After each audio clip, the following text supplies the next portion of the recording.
Joining us now is Christopher Daley. He is the director of the Transgender Law Center right here in San Francisco inside the Flood Building, smack dab downtown. Yes.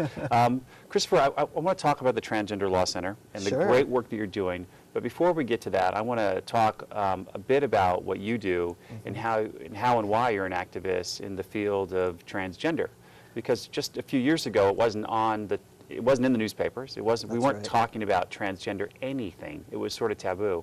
And so how do you think we got there? And I want to know your life story.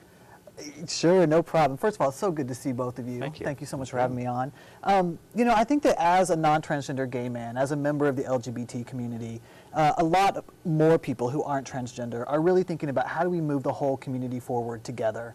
That since the 60s, transgender folks, largely by themselves, but with some allies, have been working on transgender rights issues and participating in the larger LGBT movement, in some places kicking off significant parts of the movement. So I think that for me, it was just a natural part of being involved with the community, and then it was, being a Transgender Law Center is something I just fell into, you know, and had incredibly great coworkers and allies and board members, you know, over the last 5 years, and have just loved every single minute of it. But it was certainly nothing I planned when I went to law school. I wanted to come out and be a social justice attorney and, you know, do good work, and nothing over the last 6 years. You know, I've done exactly that over the last 6 years and just had the best time doing it. That's a dream come true. Let me ask you this, you know, for years I think that the larger LGBT community considered the transgender almost like holding us back or negative. You know, there were times when there would be people on the stage, not one transgender face, on purpose. And then some of us, you know, got irritated. Nicole Ramirez-Murray's a perfect example, and made sure at the March on Washington,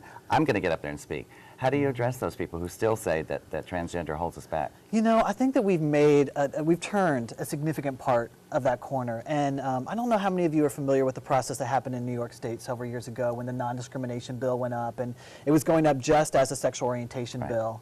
And there was a movement to have gender identity included, and the bill went forward just as a sexual orientation bill.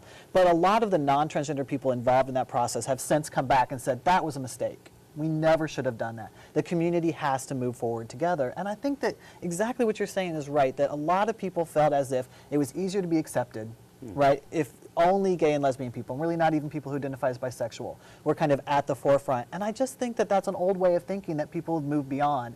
And it shows a real maturity in the community. And I think that we've come together stronger, and we certainly still have a lot of issues within our community around issues of gender and race and class and so on and so forth. But I think that we've moved forward as a more mature community in saying we've got to all kind of be able to move forward at the same time. Well, there was a large bulk of our time was spent defending ourselves with HIV and AIDS and around illness, and then we got back on track with rights. And I think a lot of the progress we're making, which is transgender rights, immigration rights, just social rights, social justice. Gavin Newsom was one of the first people when he was the deciding vote for that San Francisco law. Almost 5 years ago. How long ago was that? Around benefits. Yeah, 2000. around benefits. So that was the first inspiration. But do you see the social rights, all these social rights that we need as a community as a way we're going to move ourselves forward? You know what's amazing is in California right now, we have such a strong platform of rights. The problem is, how do we make those rights real in people's day-to-day lives? So, you know, we look at the research we've done around economic health in the transgender community, and there's huge rates of unemployment and underemployment. That, you know, 60% of the people that we talk to earn under $16,000 a year in San Francisco. 11 years after San Francisco had a non-discrimination ordinance in a city where we have a lot of employers who care about diversity and want to have a diverse workplace, and where we have a great public agency, the Human Rights Commission, enforcing that law. And that's our challenge is, you know, we see that it's not going to happen on its own. And so the city has invested, you know, with Mayor Newsom and Supervisor Daley and Supervisor Duffy and the whole crew have really kind of come together and invested city money now in transgender employment. And for the first time anywhere in the country, we have a significant amount of resources committed to getting transgender people ready for work, getting them in jobs, and making sure that people have the support they need to stay in those jobs. We're going to put up your website right now. Excellent, excellent. And have a look at that when we come back. We're going to talk more about the Transgender Law Center. Perfect.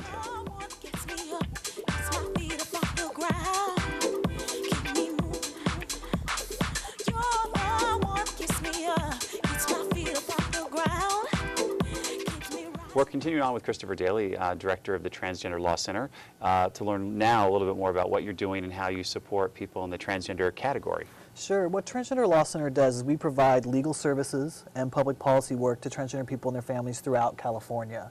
We're one of just a handful of staffed transgender organizations in the country and are just doing a wide variety of work. So in addition to this economic development work we were just talking about, we're doing a lot of work around student safety, making sure that everybody in the school environment, particularly transgender students, are able to get a quality, safe education. Working around healthcare access to make sure not only that people's doctors are well educated on transgender issues and are non-discriminatory in their services, but also that our insurance companies are providing full coverage for people, you know, for transition-related procedures, which that's an industry that's really in turnaround right now. If I think about, you know, these HMOs and having to deal with transgender rights, I mean, were there You can obstacles? hear the door slam shut right away. Yeah. I And mean, for years, there was just this kind of, you know, understood bias that of course we don't cover that. It's too expensive, it's experiment. And, you know, the city of San Francisco, again, leading the way, the UC system have all shown that that's not the case. And so we're seeing more and more insurance companies understanding that it's good business. And I think that that's part of what we're trying to get the message across, that it's good for the state, it's good for our economy, it's good for our health, for transgender people to be fully embraced and fully supported. It's green because it's holistic, and you have to include everybody for anybody to feel included. Exactly.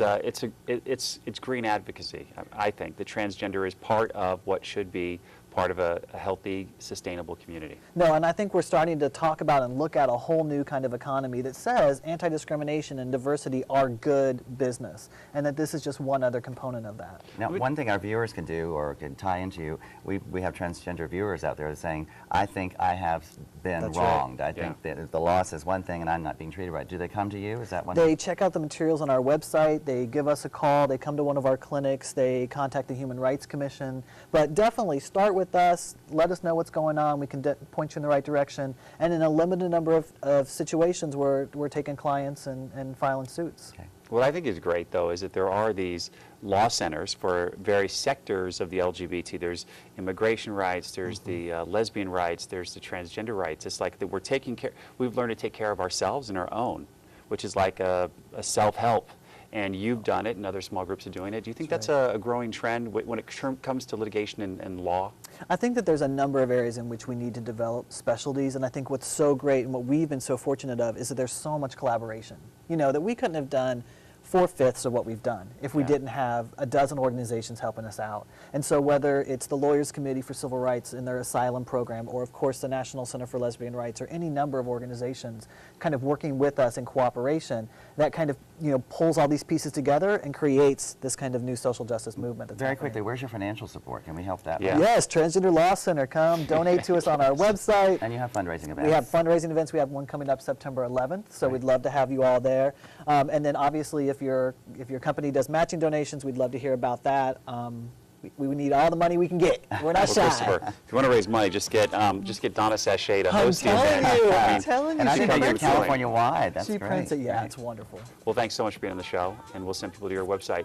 Again, you can always follow our progress at our website, which is comcastsf.com. And of course, if you want to book Donna Sachet, donnasachet.com.